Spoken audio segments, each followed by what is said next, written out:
Welcome to What Is, the channel where we take the biggest, most complicated questions in the universe and try to squeeze them into a video long enough to finish your lunch, but short enough to keep your boss from noticing you're not working.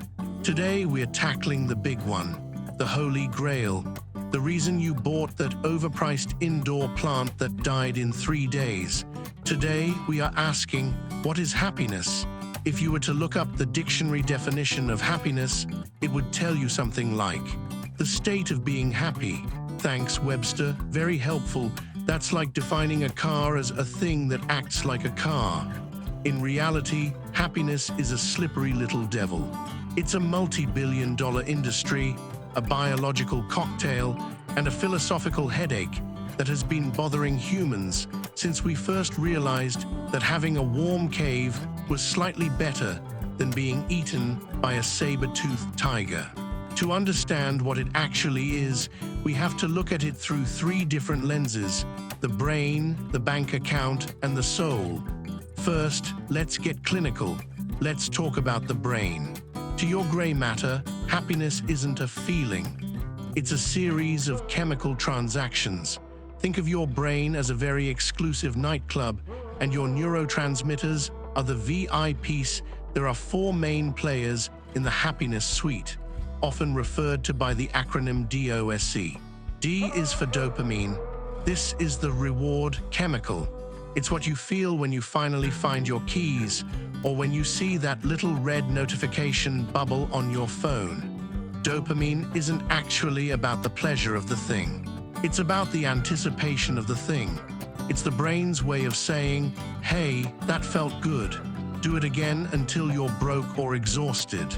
O is for oxytocin, often called the cuddle hormone.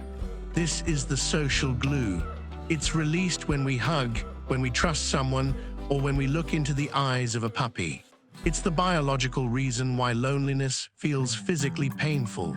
Evolutionarily speaking, a human alone was a dead human, so your brain pays you in oxytocin to make sure you stay in the pack. S is for serotonin. This is the mood stabilizer. It's the I'm the king of the world feeling. It's tied to your status and your sense of importance.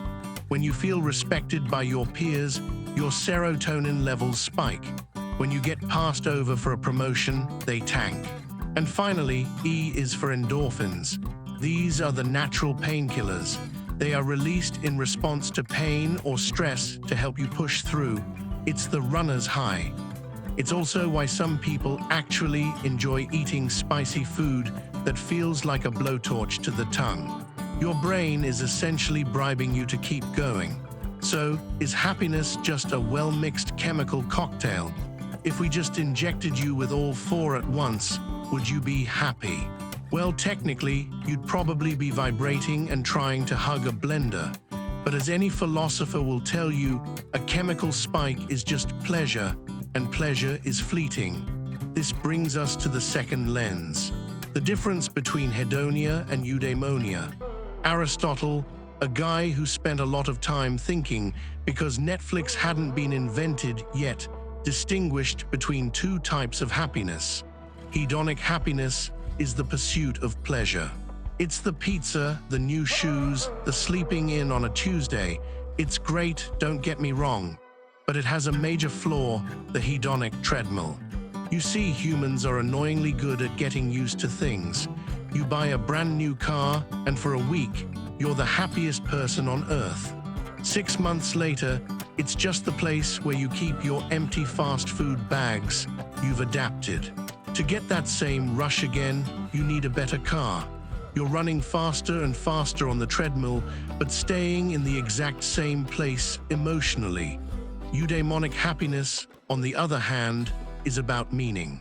It's the feeling you get when you're working toward a goal, raising a child, or contributing to your community. It's often not fun in the moment. In fact, it's usually hard, but it provides a deep-seated sense of wellness. Think of it like this: hedonia is eating a chocolate cake. Eudaimonia is the feeling of having baked that cake for a friend's birthday. One is a sugar rush, the other is a soul fill. Now we can't talk about happiness without talking about the elephant in the room. Money. Does money buy happiness? The short answer is yes, but it has a really weird exchange rate. There's a famous study from 2010 by Princeton researchers that suggested happiness increases with income, but only up to about $75,000 a year. After that, the curve flattens out. Now with inflation, that number is probably closer to $100,000 or the cost of a single head of lettuce in 2024. The logic is simple. Money buys you out of misery. It buys you out of the stress of not being able to pay rent or worrying about a dental bill. But once your basic needs are met and you have a little fun money, more wealth doesn't actually make you more joyful. It just gives you more expensive problems. A billionaire and a middle-class office worker can both have their hearts broken, and the billionaire's gold-plated tissues don't actually make the crying any more comfortable. So if it's not just chemicals and it's not just money, what is it?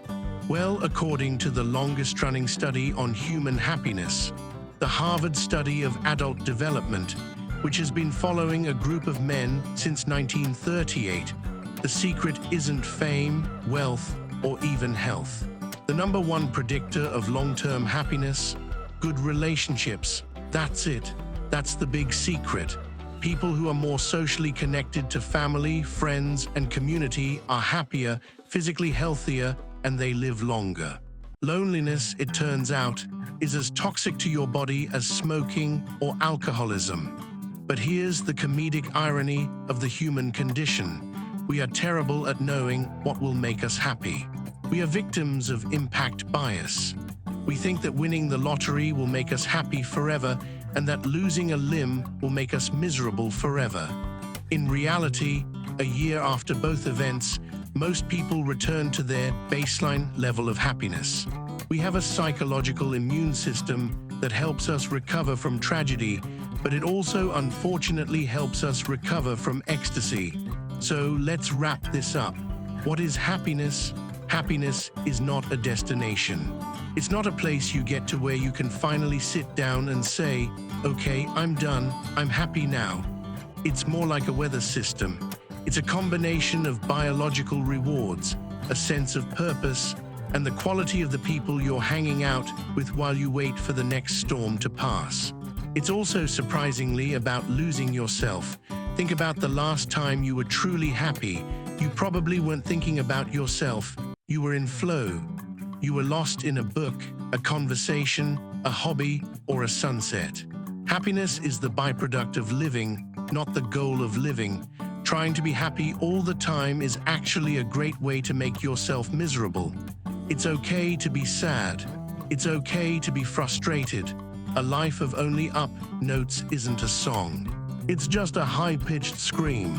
So maybe stop looking for the secret formula. Go call a friend, eat a taco for the dopamine, then go do something hard that matters for the eudaimonia. And if all else fails, remember, you're a collection of stardust that somehow learned how to feel feelings. That's pretty cool in itself. Thanks for watching What Is. If this video made you at least 2% happier, or if you just enjoyed the sound of my voice, do us a huge favor. Hit that like button. It gives our channel a little hit of dopamine.